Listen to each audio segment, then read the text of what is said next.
Hello mga loves! And finally, luto na po ang ating beef curry with coconut milk. And ang ating partner dyan is yung ating naan bread. Ayan, so after 1.5 hour, ito na po siya mga kaibigan. Napaka-creamy na po niya.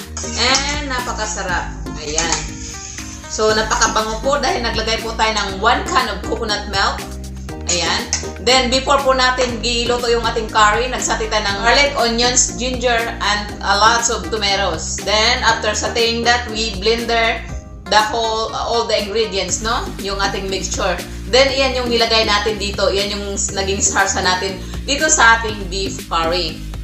So, perfect talaga, no? At ito, ang naan bread, perfect to i-dip dito sa ating beef curry with coconut milk or gata. Ay, grabe, the best. Ayan mga kaibigan, no?